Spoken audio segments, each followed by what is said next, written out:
अतुल ने जब वॉक करना शुरू किया, उसे वो वादियाँ, वो हरियाली, वो जंगल काफ़ी अच्छे लग रहे थे। लेकिन वो ये नहीं जानता था कि कुछ ही समय बाद यही जंगल उसके जी का जंजाल बन जाएंगे। वो इन जंगलों में इतना गहरा चला जाएगा कि शायद वापसी भी मुमकिन हो ना पाए। केरला के अगस्त्यामलाई के जंगलों में। अगस्त्यामलाई केरला का एक पहाड़ है, पहाड़ी इलाका है। लेकिन अतुल तो बेसिकली लखनऊ से ताल्लुक़ रखता है, तो वो इतनी दूर यहाँ पर करने क्या आया था? क्या वॉक करने आया था? नहीं, सिर्फ वॉक करने तो नहीं आया था। उसका मकसद क्या था यहाँ पर आने का? क्यों वो वॉक करने गया ऐसे जंगलों में जो देखने में ही घने लग रहे थे? वहाँ पर किसी जानवर के होने का खतरा तो हो सकता था। हालांकि अतुल का सामना किसी जानवर से तो नहीं हुआ। शायद जानवर से हो जाता तो बचना कुछ हद तक मुमकिन हो सकता था।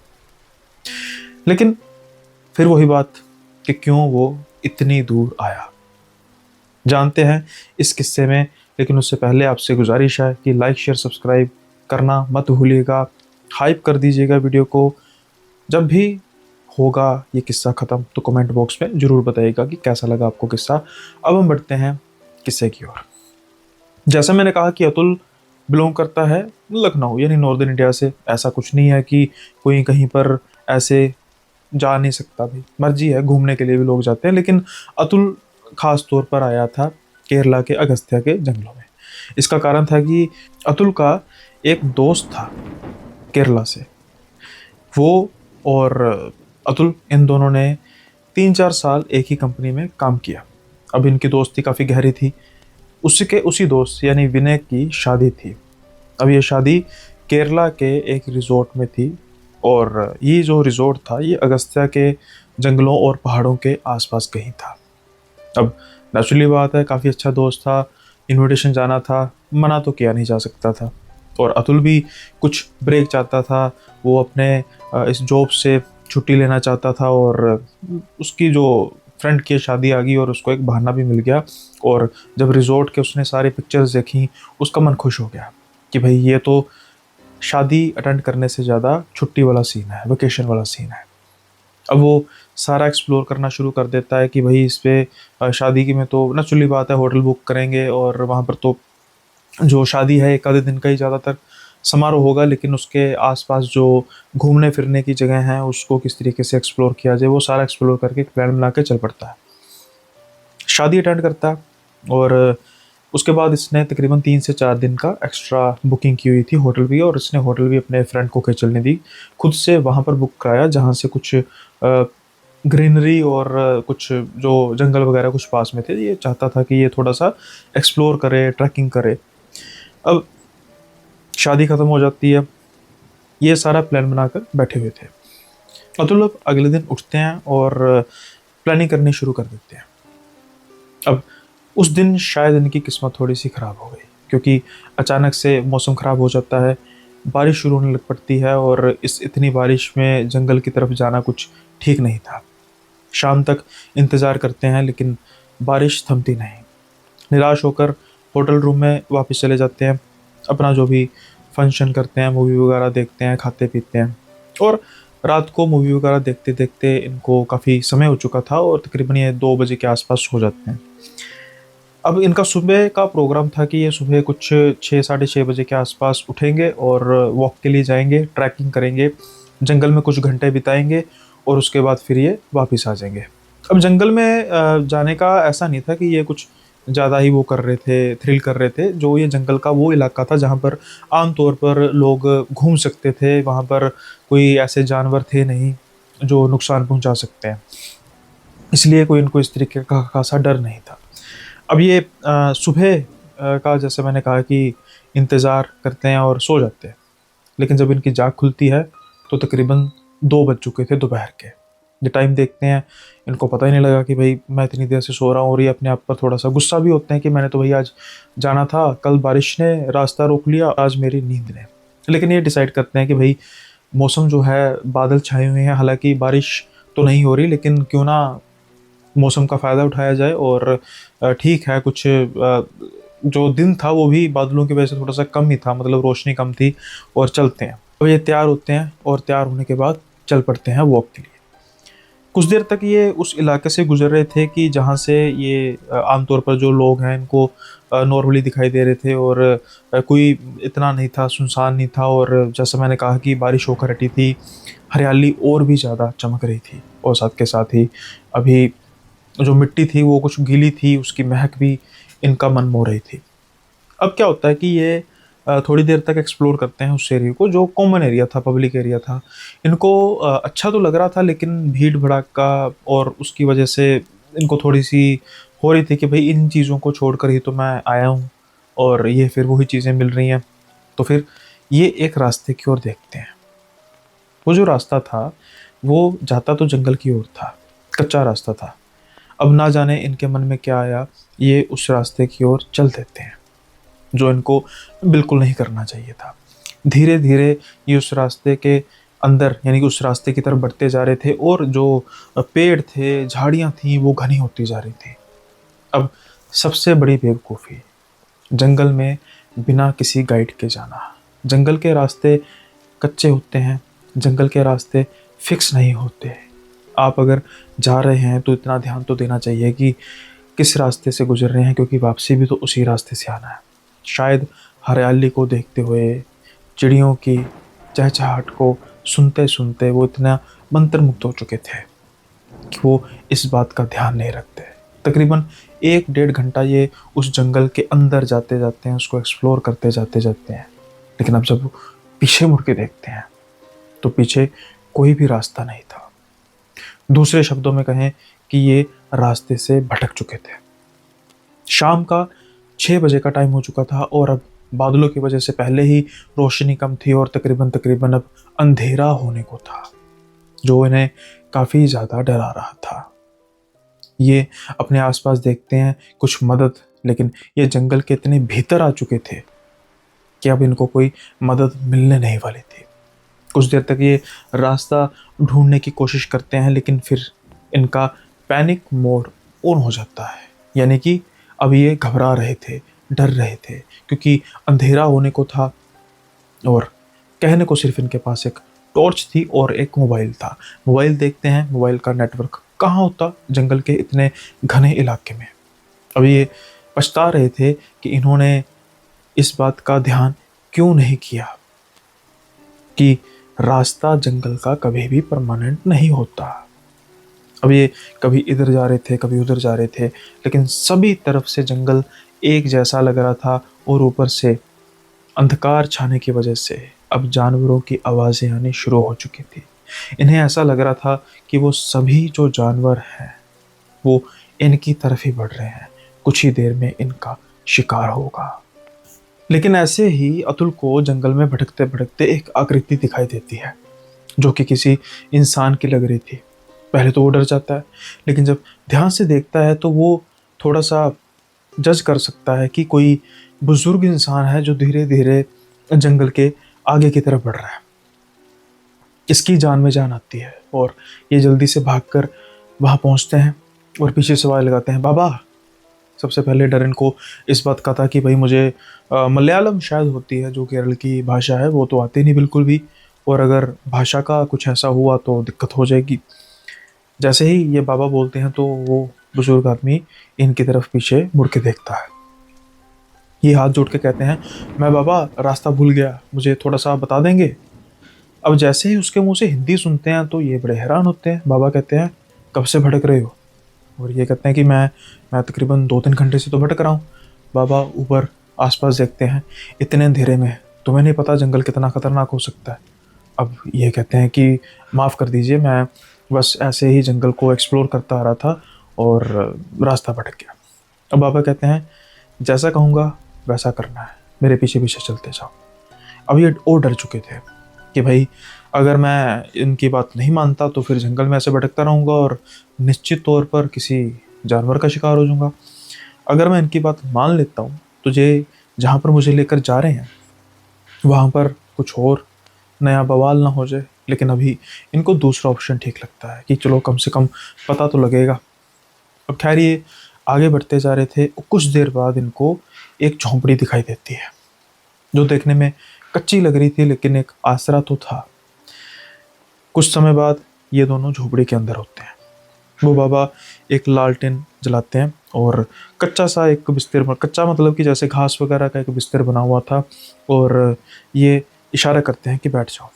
ये बैठ जाते हैं और बाबा इनको समझाना शुरू करते हैं कुछ बातें। वो कहते हैं कि एक बात सुनो, कुछ ही देर बाद ये जो लालटेन है ये बंद कर दी जाएगी, बिल्कुल चुप करके बैठना है, कोई भी बात नहीं करनी। भूख लगी है, मेरे पास खाने के लिए कुछ नहीं, तुम्हारे पास भी अगर है तो अभी खा लो। ये बैग में से कुछ पैकेट होते हैं बिस्किट्स वगैरह के, ये निकाल के बाबा को दिखाते हैं कि आप भी कुछ खाओ, मना कर देते हैं।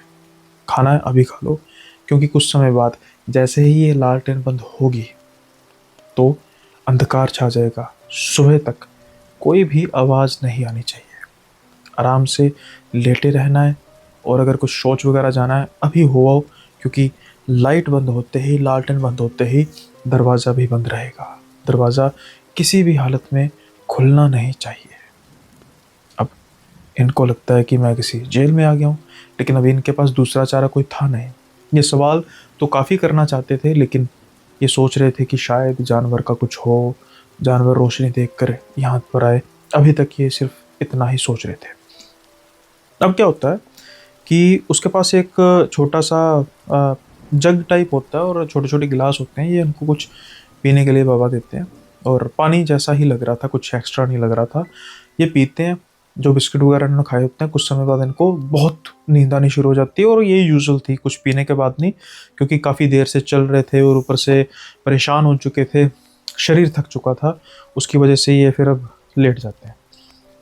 लेटते ही इनको बड़ी गहरी नींद आ जाती है, लेकिन कुछ समय बाद इनको ऐसा महसूस होता है कि इनके गले पर कुछ बहुत तीखी चीज़ है।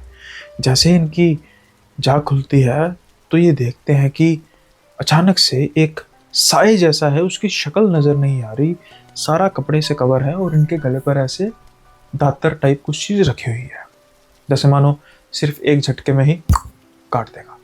लेकिन ये थोड़ा सा विरोध करना शुरू करते हैं और चिल्लाना शुरू करते हैं।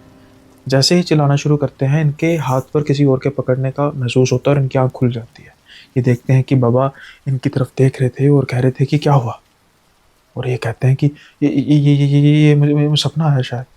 तो बाबा कहते हैं कि सपना ही तो होगा, क्या कोई गला काट रहा था। जब ये बात सुनते हैं तो ये हक्के बक्के रह जाते हैं कि इनको कैसे पता कि मुझे ऐसा सपना कोई आया है। खैर, ज़्यादा सवाल ये करना नहीं चाहते थे। बाबा कहते हैं कि अब लालटेन बंद होने जा रही है, उसके बाद फिर शांत होकर लेटे रहना है, बैठे रहना है, सोना है, जागना है, तुम्हारी मर्जी, लेकिन आवाज़ कोई नहीं आनी चाहिए। अब ये कहते हैं ठीक है, मैं सोने की कोशिश करता हूँ। कुछ समय बाद इनको नींद आ जाती है।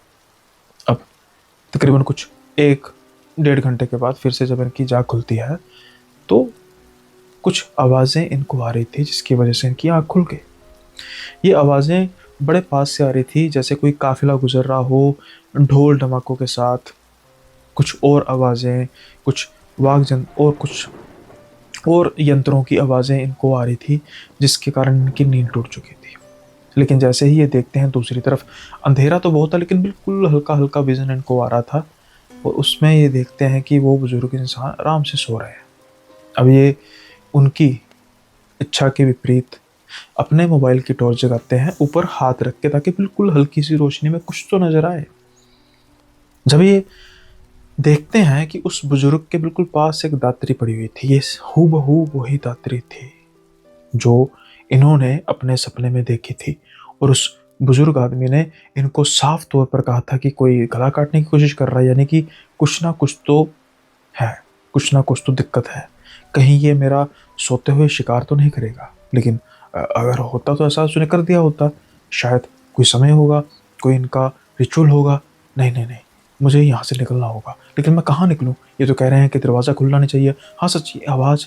ये जल्दी से दरवाजे की ओर भागते हैं, और जो थोड़ा सा स्पेस होता है, तो मतलब झोंपड़ी टाइप था और थोड़ा सा स्पेस होता है, तो वहाँ से देखना शुरू करते हैं। बड़े गौर से देखते हैं, इनको नज़र आता है कि ये जंगल के जिस हिस्से में झोंपड़ी थी वहाँ पर थोड़ा-सा साफ-सफाई थी। एक काफ़िला था, कुछ मर्द थे, कुछ औरतें थीं, कुछ बच्चे भी नज़र आ रहे थे और ये जो लोग थे, ये जंगल की ओर जा रहे थे। अब इनको लगता है कि इतने सारे लोग, अब यही मेरा सहारा है। शायद ये जंगल का कोई कबीला होगा और अगर ऐसा है तो मैं इनके साथ हो लेता हूँ और इनको सारा बाद में बताने की कोशिश करूँगा इशारों-इशारों में कि मैं ऐसे-ऐसे फँसा हूँ। ये आदमी तो मुझे लगता है मार ही देगा। अब ये बड़े धीरे से दरवाज़ा खोलते हैं, बाहर निकलते हैं और धीरे-धीरे उस कबीले के पीछे जाना शुरू कर देते हैं।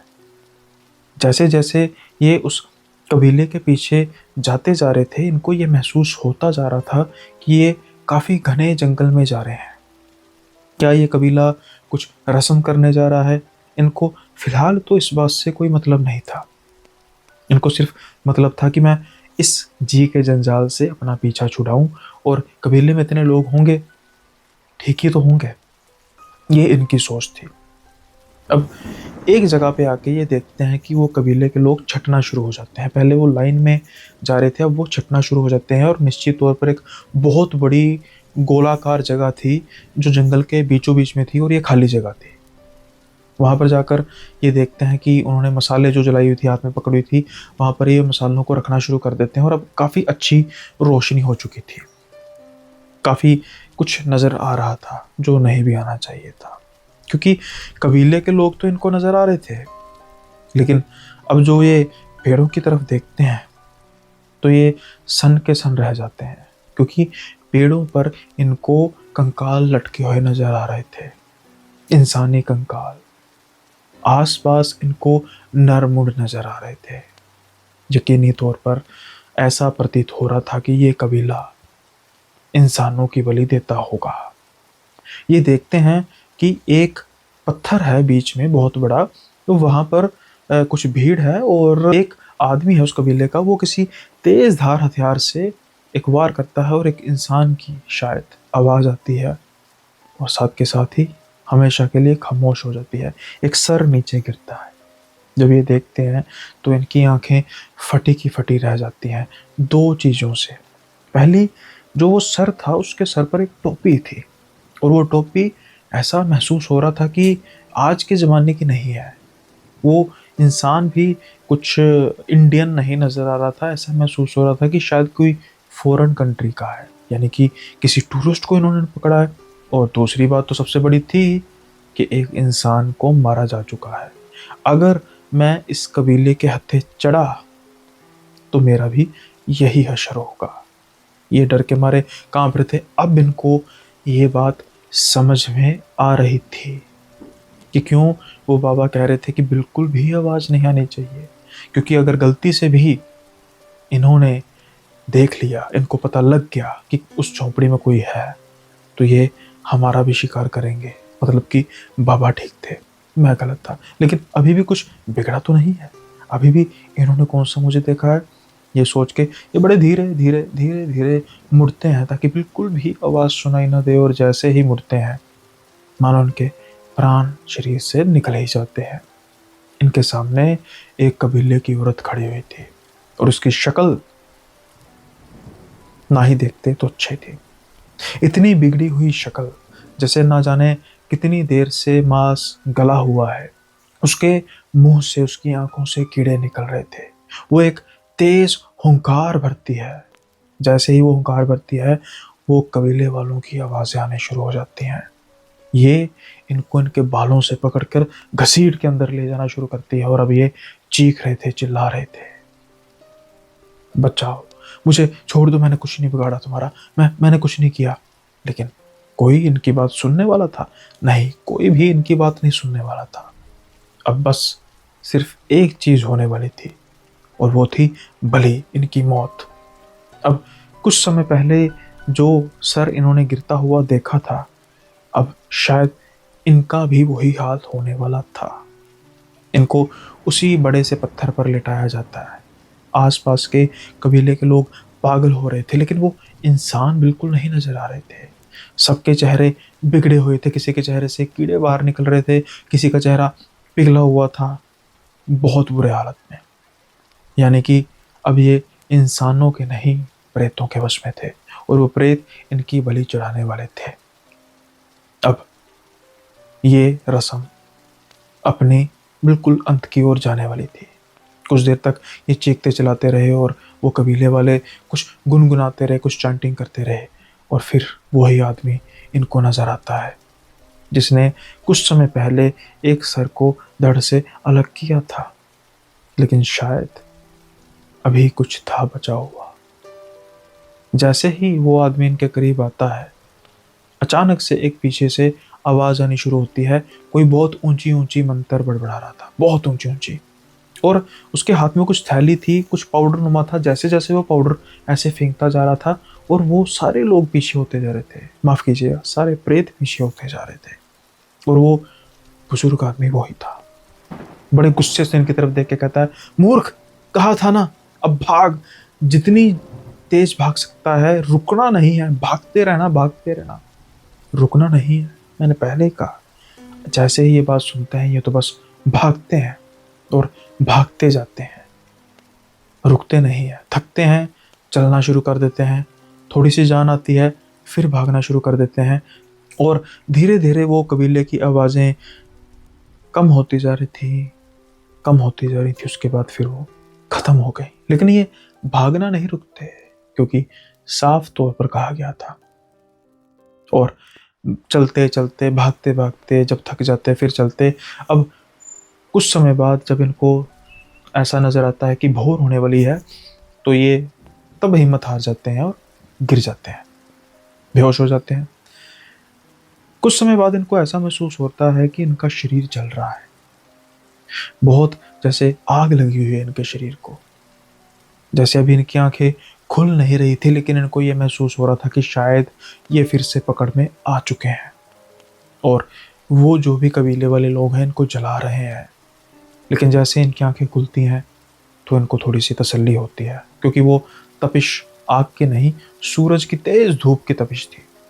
ये किसी छोटी सी पहाड़ी पर थे, थोड़ा सा जंगल नीचे की तरफ नजर आ रहा था।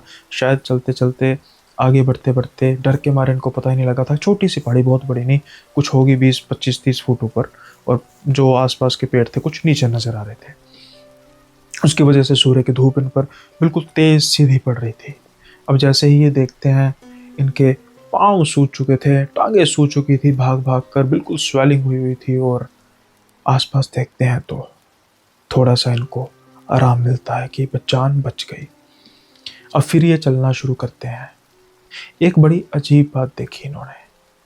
जब ये उस पहाड़ी से नीचे उतरते हैं, तो वहां पर एक एरो बना हुआ था। ये इतने डेंस जगह पे एरो इनको थोड़ा सा अजीब लगता है कि किसी ने कैसे बनाया, मतलब पत्थर पर बना हुआ था। अब जब उसने इन्होंने एरो को फॉलो किया, तो 3-4 ऐसे इनको एरो नजर आते गए, और फिर सीधा चलते गए, और कुछ 2 या 3 घंटों बाद ये एक रास्ते पर आते हैं, और धीरे धीरे फिर वो जंगल खत्म होने लगता है, और ये मेन रोड पर आते हैं। जैसे ही ये मेन रोड पर आते हैं, तो इनकी आंखों से आंसू आ जाते हैं। ये तो बस परमात्मा को याद करके रोने लग पड़ते हैं ऊंची ऊंची, और उस बाबा को याद करके भी, कि कौन थे वो बाबा, क्या थे, मुझे नहीं पता, लेकिन मेरे लिए वो परमात्मा का रूप ही थे। उनकी वजह से ही आज मैं बचा हूँ। अब ये पता करते करते कि होटल जो इनका था कहाँ पे, होटल में पहुँचते हैं, और वो होटल वाले भी परेशान थे कि भाई साहब आप कहाँ चले गए।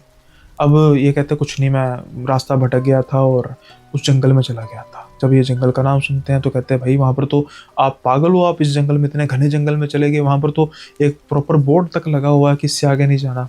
लेकिन अब ये क्या कहते हैं, ये एक वेटर को कहते हैं कि भाई मेरी मसाज करनी है, भाई किसी को भेज दे। तो भेजते हैं कि ठीक है भाई, हालत ख़राब है, और मसाज वगैरह कराते हैं। फिर वो पूछना शुरू करते हैं कि भैया मैं तुझसे एक बात करूँगा, तू किसी से करना मत, और उसको ये सारा हालिया बयान सुना देते हैं। फिर वो बात करता है कि साहब जिस कबीले की आप बात कर रहे हो, वो कबीला दरअसल प्रेतों का कबीला कहा जाता है, इसलिए तो इस जंगल की एक लिमिटेशन है, एक मर्यादा है, इससे आगे नहीं जाया जाता। अब इस कबीले का इतिहास क्या था? इस कबीले का ये इतिहास था कि जब ये अंग्रेज़ देश पर कब्ज़ा कर रहे थे, तो जब ये इस जंगल में आए, तो उन्होंने इस कबीले को मारने की कोशिश की, और इनको होगा कि भाई ये कबीला है ही कितने लोगों का, और उन्होंने अपनी छोटी सी एक टुकड़ी भेजी, और वो टुकड़ी काम कर ना सकी और कबीले वालों ने बड़ी ही बेरहमी से उनको मार काट दिया। अब जब इनके अफसरों तक बात पहुंची कि भाई ये हाल हुआ है, तो फिर वो एक बड़ी टुकड़ी लेकर गए और जो हाल इस कबीले ने उन अंग्रेज ऑफिसरों का किया था, सिपाहियों का किया था, यही हाल इन अंग्रेज ऑफिसर्स ने कबीले वालों को किया। उनकी लाशों को पेड़ों पर टांग दिया गया, जैसे उन्होंने उन सिपाहियों की लाशों को पेड़ों पर टांगा था।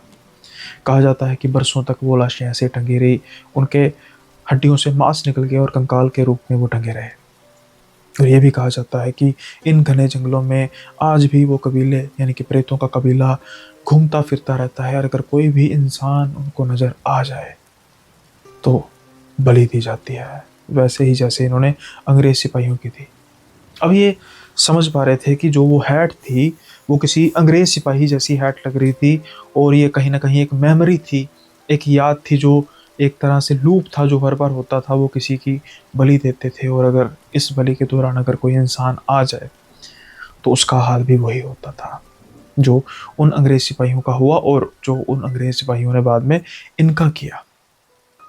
और वो बाबा, वो कौन थे? उसके बारे में वो वेटर या वो भी जो मसाज करने वाला था वो भी नहीं बता सका। ये एक रहस्य था इनके लिए, इनकी जान बची।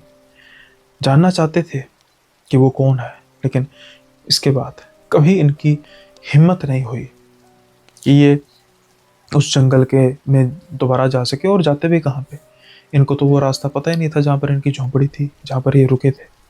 ये तो बस भटकते हुए गए थे और कहाँ कहाँ ढूंढते थे इतने बड़े जंगल में।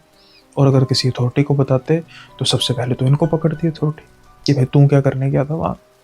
इसलिए इन्होंने इस राज को राज ही रहने देना सही समझा और परमात्मा का शुक्र किया कि आप मुझे बचाने के लिए आए किसी ना किसी रूप में। सो ये था आज का किस्सा। उम्मीद करता हूँ कि आपको ये किस्सा बेहद पसंद आया होगा। पसंद आया तो लाइक शेयर सब्सक्राइब करना मत भूलिएगा। और इससे पहले कि अगला किस्सा हम शुरू करें, जो मेरा दूसरा चैनल है, आप सब जानते हैं कि वो मतलब मेरे जो हॉरर तो ठीक है मैं नरेट करता हूँ, लेकिन मेरा शौक एक पॉडकास्टर एज आ जो बाकी विषयों पर पॉडकास्ट के बारे में डिस्कस करना भी है। लेकिन उसमें भी अब मैंने एक चीज़ सोची है कि हाँ, मैं अगर महीने के 4 जैसे पॉडकास्ट वहाँ पर अपलोड किया करूँगा तो 3 पॉडकास्ट नॉर्मल हुआ करेंगे। अगर आपके वो इंटरेस्ट से मेल खाते हैं तो आप उसको गो थ्रू कर सकते हैं, और एक पॉडकास्ट हॉरर हुआ करेगा ताकि उस चैनल की रीच भी बनी रहे। अभी रिसेंटली मैंने एक पॉडकास्ट अपलोड किया है जहाँ पर एक डिलीवरी बॉय थे और उन्होंने अपने किस्से बताए कि उनके साथ दिल्ली एनसीआर में कैसे किस्से हुए।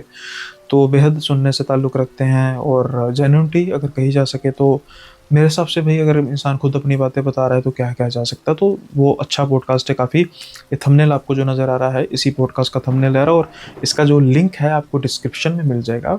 वहाँ पे जाके आप क्लिक कर सकते हैं और आनंद उठा सकते हैं उस पॉडकास्ट का भी। और अगर जो भी मेरे व्यूअर्स हैं जिनको पॉडकास्ट सुनने का शौक़ है, सिर्फ हॉरर ही नहीं और भी, तो उस चैनल पर जाकर उसको भी सब्सक्राइब कर सकते हैं। सुनील शिव के नाम से वो चैनल है। और साथ के साथ ही जो एक और चीज़ वहाँ पे होगी, वो जैसे महीने के 4 पॉडकास्ट हुआ करेंगे। और इस चैनल में हालांकि मैंने शुरू करने की कोशिश की थी या सोचा था कि क्राइम थ्रिल मिस्ट्री, तो मैंने सोचा था कि नहीं, इसको हॉरर ही रहने देंगे। वहाँ पर हम इस चीज़ को एप्लीकेबल करेंगे।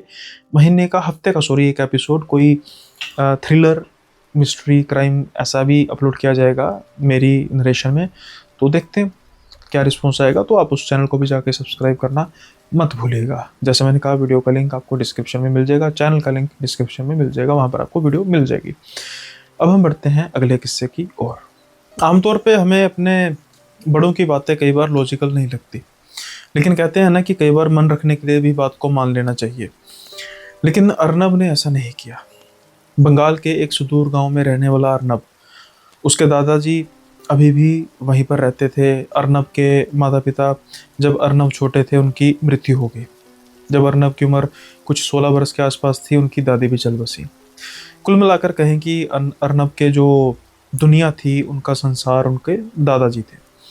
अब गांव काफ़ी अंदरून गांव था जिसे कहते हैं, और इनके दादाजी ने शुरू से ही अर्नब को अच्छे स्कूल में पढ़ाया था। ये बोर्डिंग स्कूल में पढ़ते थे और अब इनकी अच्छी नौकरी लग चुकी थी। हालांकि अर्नब के दादाजी गांव नहीं छोड़ना चाहते थे और अर्नब की जिद हमेशा रहती थी कि वो शहर में आके बस जाए। ये चपकली सिंह की चलती रहती थी। अब बीच का रास्ता यही था कि अर्नब को जब भी छुट्टी मिलती तो अर्नब बाय बस उस गांव में आता। जब वो गांव के अंदर मतलब गांव की सड़क तक पहुंचता तो वहां पर टेम्पो वगैरह लगे होते थे जो उसको घर तक पहुंचाते थे। 1-2 दिन वो रहता, 1-2 महीने बाद, और फिर वापस चला आता। अब ये इनकी रूटीन का हिस्सा थे। एक बार क्या होता है कि अर्नब का मित्र विनय, वो कहते हैं कि एक बार क्या होता है कि अर्नब का मित्र अंकुश वो कहते हैं कि अरे भाई मैं भी तेरे साथ चलता हूँ गाँव, छुट्टियां थी। तो वो कहते हैं ठीक है कोई बात नहीं भाई चलते हैं। अब होता क्या है कि इनको छुट्टियों की वजह से थोड़ा सा एक दिन पहले ओवर टाइम वगैरह लगाना था और उसकी वजह से जो ये बस रूटीन में पकड़ते थे वो बस पकड़ी नहीं जा सकती थी। अब ये दादाजी से बात करते हैं कि दादाजी ऐसे ऐसे है कि हम बस तो पकड़ नहीं पाएंगे, और ऐसा करेंगे कि अंकुश के पास बाइक है, यहाँ से कुछ 80 किलोमीटर तो सारा गांव दूर है, तो हम ऐसा करेंगे, हम ना जो बीच का रास्ता है ना, एक और शॉर्टकट रास्ता आता था जो तकरीबन कुछ 60 किलोमीटर के आसपास पड़ता था, हम उस रास्ते से चले आएंगे। अब दादाजी जैसे ही ये बात सुनते हैं वो भड़क जाते हैं। वो कहते हैं कि नहीं, उस रास्ते से नहीं आना, अगर आना है तो सीधे रास्ते से आओ जो हाईवे के बाद गांव से जुड़ता है और सीधी सड़क जो गांव को आती है, उस रास्ते से गलती से भी ना आना। बेसिकली वो रास्ता सुनसान तो था, कुछ कुछ जंगल का इलाका भी था, और इसकी वजह से शायद इनको लगा होगा अर्नब को कि इनके दादाजी का ये डर होगा कि भाई कोई लूट खसूट ना हो जाए, कुछ जानवर वगैरह का चक्कर ना हो। अब ये हंसने लग पड़ते हैं कि दादाजी आप तो भड़क गए, क्या हो गया। और दादाजी कहते हैं तुझे पता है ना उस रास्ते के बारे में, तुझे बताया। अब जब ये बात सुनते हैं तो और हंसने लग पड़ते हैं। हालांकि कहते हैं ठीक है दादाजी कोई बात नहीं, हम उसी रास्ते से आ जाएंगे जो आपने कहा है। अब जैसे ही ये फ़ोन काटते हैं तो उनका दोस्त पूछता है अंकुश कि क्या हुआ, दादाजी भड़क रहे थे। तो ये सारी बात बताते हैं कि उस रास्ते से नहीं आना। तो ये कहते हैं कि क्या है उस रास्ते में। तो ये बताते हैं कि अरे दादाजी कहते हैं उस रास्ते में प्रेतों का वास है, रात के समय में वहाँ पर कोई नहीं गुजरता। अब जैसा ये कहते हैं तो दोनों हंसने लग पड़ते हैं, और अंकुश कहता है कि अरे ऐसा करते हैं ना, उसी रास्ते से जाते हैं, इनको क्या पता लगेगा, और जब हम पहुंच जाएंगे फिर हम बताएंगे कि हम तो आए उसी रास्ते से, हमें तो कुछ नहीं हुआ, वैसे तो क्या उसी बातें। अब जब ये बात सुनता है अर्नब, वो कहता है अरे अगर तू ना भी कहता हम फिर भी उसी रास्ते से जाते, 20 किलोमीटर का फ़र्क पड़ेगा। अब भाई 60 किलोमीटर बाइक चलाना कोई आसान काम थोड़ी ना है। जब ये बात सुनते एक दूसरे दोनों हंसने लग पड़ते हैं और शाम को फ्री होते हैं और ये चल पड़ते हैं। जब ये उस रास्ते पर अपनी बाइक डालते हैं तो अब अंधकार तो हो चुका था। अब ये रास्ते में ना बस मजाक उड़ाते आ रहे थे, अरे वो देख भूत, कोई अगर इंसान नजर आता ये पक्का भूत होगा, देख इसके पैर उल्टे हैं, मतलब जानबूझकर मजाक उड़ा रहे थे। और धीरे धीरे बाइक इनकी आगे बढ़ती जा रही थी, लेकिन इनको ये नहीं पता था कि इनका मजाक इनको काफ़ी ज़्यादा भारी पड़ने वाला है। अब एक पॉइंट पर आकर क्या होता है कि अचानक से इनकी बाइक बंद हो जाती है। पहले क्या होता है, जो इनकी बाइक की हेडलाइट थी वो एकदम ब्लिंक करना शुरू करती है। तो ये अंकुश को कहता है अर्नब गुस्से से कि यार तूने बाइक चेक नहीं कराई थी, जैसे देख के ऐसे ब्लिंक कर रही है इसकी लाइट। कहता नहीं यार बिल्कुल ठीक है, कोई दिक्कत वाली बात ही नहीं। तो फिर ये ऐसा कैसे कर रही है। वो कहता भाई मुझे नहीं पता।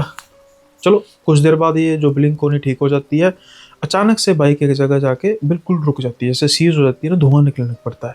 ये बड़े हैरान होते हैं, यार बाइक लिए तो भी 1 साल हुआ है, ऐसे कैसे हो सकता है। और बाइक बिल्कुल स्मूथली चल रही थी।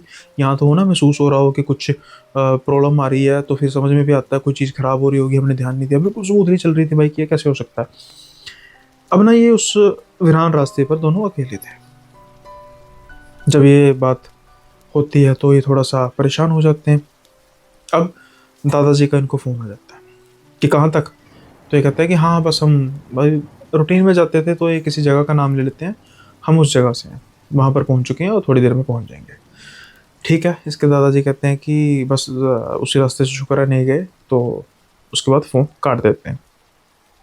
अब क्या होता है कि ये कुछ देर तो बाइक को देखते रहते हैं और बाइक का कुछ भी इनको समझ नहीं आ रहा था कि स्टार्ट करते हैं, किक स्टार्ट करते हैं, और कुछ भी मतलब सेल्फ स्टार्ट करके देखते हैं, हो नहीं रहा था कुछ बाइक का।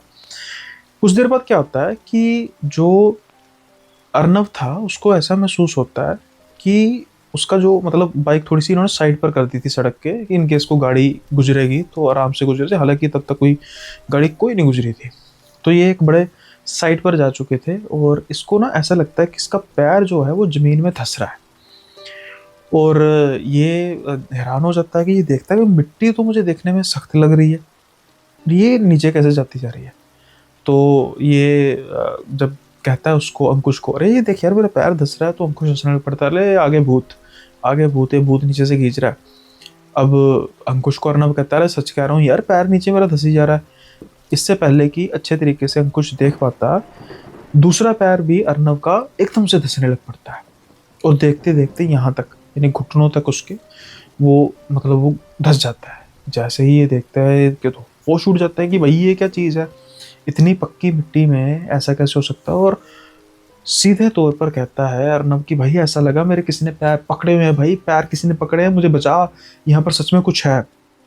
अब क्या होता है कि इसको भाई कुछ नज़र नहीं आ रहा था कि कैसे करूँ, वो उसको पकड़ने की कोशिश करता है, वो बस जैसे धीरे धीरे करके नीचे जाता जा रहा था और उसको महसूस हो रहा था कि पैर जो हैं वो, हाथ जो हैं ऊपर ऊपर आते जा रहे हैं।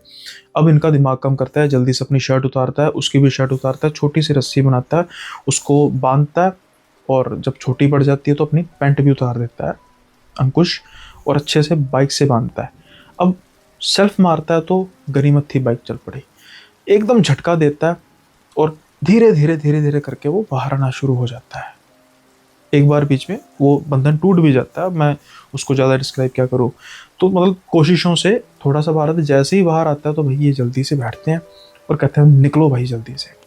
अब बस ये जब तक पहुँचते नहीं हैं सेफ जगह पे, तो आपने अंकुश का तो हाल देख लिया होगा कि वो सिर्फ अंडर गारमेंट्स में था और उसकी भी शर्ट उतरी हुई थी, अर्नब की भी। और जब इनको कुछ रोशनियाँ वगैरह दिखाई देनी शुरू होती हैं तो ये जो पीछे तब था इन्होंने कपड़े खींच लिए थे, कपड़े दोबारा डालते हैं और एक दूसरे की शक्ल को देखकर अब इनको हंसी नहीं आ रही थी, मजाक नहीं सूझ रहा था, एक रिलैक्सेशन महसूस हो रही थी कि बच गए। अब ये मुंह लटका कर पहुँचते हैं घर। जब दादाजी इनकी हालत देखते हैं तो फिर गुस्से होना तो लाजमी था, बहुत गुस्से होते हैं। फिर इनके दादाजी बताते हैं कि जहाँ पे तुम बात कर रहे होगे, अब मुझे नहीं पता कि तुम मेन लोकेशन, लेकिन कहा जाता है कि यहाँ पर कभी एक गांव था और ना जाने क्या हुआ कि वो गांव अचानक से ज़मीन में धंस गया, दलदल में जैसे डूब गया और काफ़ी लोग थे जो मर चुके थे। अगर अर्नब और अंकुश के साथ ये हादसा ना हुआ होता तो निश्चित तौर पर वो कभी मानते ही ना इस बात को, हंसते, ऊंची ऊंची हंसते। लेकिन आज जो इनके साथ हुआ था उसके बाद ये कह ही नहीं सकते थे कि ऐसा नहीं हुआ होगा। खैर दादाजी से डांट खाने के बाद अब दोस्त आया था, कितना ही कर सकते थे, तो फिर समझाते हैं, तो इस बार तो इन्होंने समझना ही था। इसके बाद फिर जब ये अपनी पैंट उतारते हैं, क्योंकि अंकुश ने पैंट रिमूव की थी और अपना इन्होंने तो सिर्फ अपनी शर्ट रिमूव की थी। अब जब अपनी पैंट रिमूव करते हैं तो देखते हैं कि हाथों के निशान पड़े हुए थे दोनों जगह पे, जो इस बात का सूचक थे कि सच में नीचे कुछ था। क्या उन गांव वालों की आत्माएं, क्या उन गांव वालों की प्रेत आत्माएं, ये तो पता नहीं, लेकिन मरते मरते बचे। उम्मीद है ये किस्सा भी आपको पसंद आया होगा, पसंद आया तो लाइक शेयर सब्सक्राइब जरूर कीजिए। ऐसा ही एक किस्सा है जहाँ पर ये बात ना मानने वाली चीज़ होती है। ये बात है रोहित की और ये बात है हरियाणा की। हरियाणा का एक गांव ही है और इस गांव के बेसिकली दो रास्ते हैं, और एक रास्ता जो बिल्कुल पक्का रास्ता है और ये कुछ बड़ा रास्ता है, मतलब जो मेन रोड से रास्ता होके जाता है कुछ 8 किलोमीटर के आसपास का। लेकिन वहीं एक दूसरा रास्ता भी है जो जंगल प्रॉपर तो नहीं कहा जा सकता, जहाँ पर काफ़ी मतलब पेड़ है, पेड़ों का एक एक तरह का पैच है पेड़ों का, और बीच में कच्चा रास्ता है और तकरीबन ये 4 किलोमीटर का, यानी क्या था रास्ता है। अब कहा जाता था कि उस रास्ते पर जो लोग जाते हैं वो उनमें से बहुत से लोगों की सुबह लाशें मिलती हैं और कुछ लोग पागल हो जाते हैं, ताउम्र पागल रहे। और ये साफ नहीं हो सका कि वहाँ पर कोई भूत है, प्रेत है, क्या है, लेकिन ये रास्ता बदनाम हो चुका था।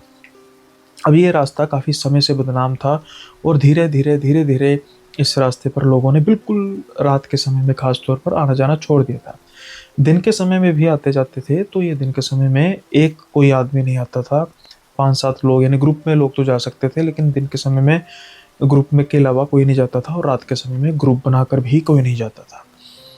रोहित ये जो लड़का है ये आमतौर पर कॉलेज गोइंग स्टूडेंट है और आमतौर पर ये 4-5 बजे तक घर आ जाता है और इसने भी कभी उस रास्ते को फॉलो नहीं किया और कभी ऐसा इसके मन में आया भी नहीं कि मैं जानबूझकर इस रास्ते से जाऊं रात के समय में, क्योंकि शायद ये कहते हैं कि उस रात से पहले ये एक आधी बार अकेले आए होंगे और उस समय भी इनके मन में ऐसा कुछ नहीं आया कि मैं इस रास्ते से जाऊं। लेकिन क्या होता है कि इनकी बहन की शादी थी और घर में तैयारियां चल रही थी और कुछ ये सर्दियों के दिन थे, नवंबर, शायद ये बता रहे थे 28 या 29 नवंबर के आसपास की बात है। और इनके कॉलेज में कोई फंक्शन था, ऑल दो इन्होंने घर में कमिटमेंट दी थी कि मैं शाम को 4 या 5 बजे के आसपास आ जाऊँगा। लेकिन जब तक ये उस रास्ते के यानी कि मेन रोड पर पहुंचे तो ये इनको 8 बज चुके थे। अब इनको था कि भाई घर में डांट पड़ेगी, तो क्यों ना मैं 8 किलोमीटर का रास्ता जो पैदल इनको जाना पड़ना था उसको मैं 4 किलोमीटर में बदल दूं। अब जैसा मैंने कहा कि कुछ स्पेसिफिकली ऐसा नहीं था कि इस रास्ते पे कुछ ऐसी प्रेतनी है, प्रेत है कि जो ऐसा ऐसा करता है, बस बदनाम था और कई साल पहले से कुछ मौतें हुई थी और उसके बाद तो ये लोगों ने छोड़ ही दिया था रास्ता। तो अब ये जल्दी से उस रास्ते की तरफ चल पड़ते हैं और अपने कदम तेजी से बढ़ाते जा रहे थे। लेकिन कुछ समय बाद क्या होता है कि जितनी तेजी से ये कदम बढ़ाते जा रहे थे इनको महसूस हो रहा था कि सूखी पत्तियां जो हैं उस पर कोई और कदमों की आवाज़ भी सुनाई दे रही है इनके कदमों के अलावा। अब जैसे ही ये सुनते हैं तो अचानक से ये रुकते हैं कि मेरे कदमों की आवाज़, लेकिन वो कदमों की आवाज़ दूर से आ रही थी। अब ये फिर चलना शुरू करते हैं, ये पीछे मुड़ के देखते हैं, पीछे उनको कोई नज़र नहीं आ रहा था। फिर ये और तेज़ बढ़ना शुरू करते हैं, लेकिन जब रुकते हैं तो वो कदमों की आवाज़ पहले दूर थी, अब धीरे धीरे धीरे धीरे और आगे आ गई। फिर क्या होता है, ये और तेज बढ़ना शुरू करते हैं। वो कदमों की आवाज़ तेजी से बढ़ती जा रही थी और एक पॉइंट पर आकर अब कदमों के साथ साथ पायलों की आवाज़ भी आनी शुरू हो गई। जैसे ही ये पायलों की आवाज़ सुनते हैं तो इनको डर लगता है कि भाई इस समय कोई औरत कैसे होगी, ऐसा कैसे हो सकता है, क्या कोई मेरे अलावा कोई और भी इस रास्ते पर चल रहा है। अब पीछे से एक बड़ी ही मधुर सी आवाज़ आती है, मैं अकेली जा रही हूँ, मुझे भी साथ ले जाओ। अब जैसे ही ये बात सुनते हैं ये 1 मिनट के लिए भी नहीं सोचते कि पीछे नहीं मुड़ना चाहिए। जैसे ही ये पीछे मुड़ते हैं जितनी ही मधुर वो आवाज़ थी उतनी ही बिगड़ी हुई उसकी हालत थी और इतनी लंबी थी।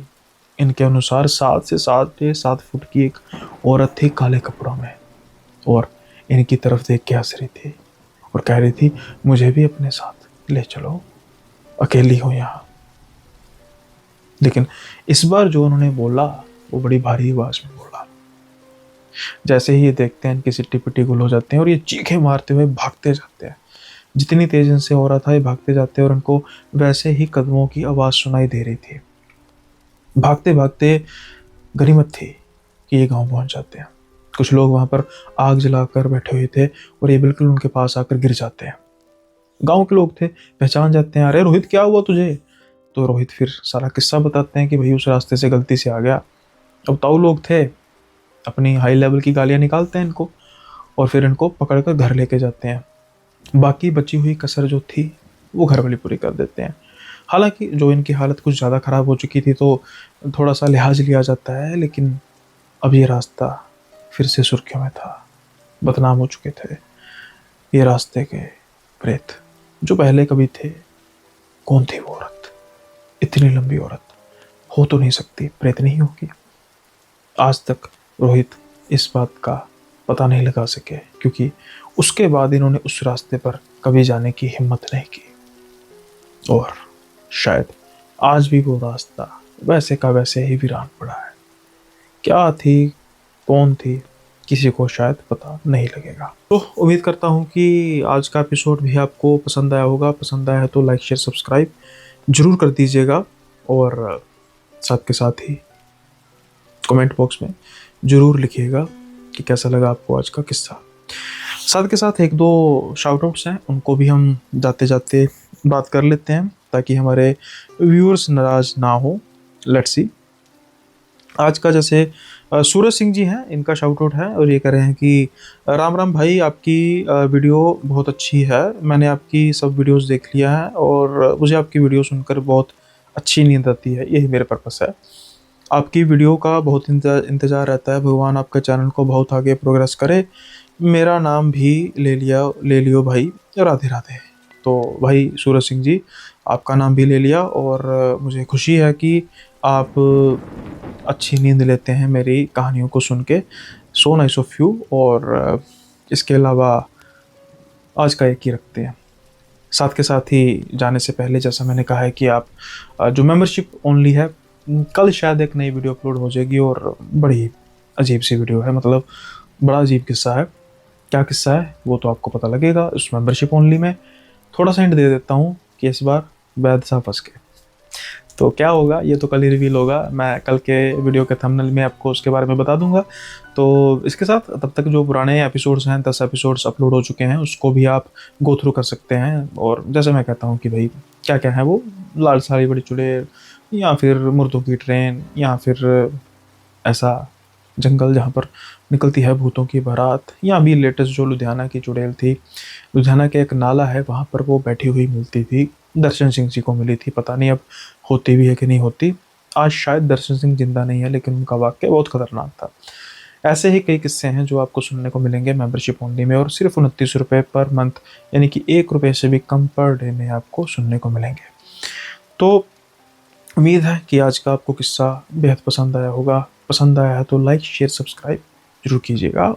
तो मिलते हैं आपसे अगले एपिसोड में नए किस्सों के साथ। तब तक के लिए बाय बाय, अपना ख्याल रखें।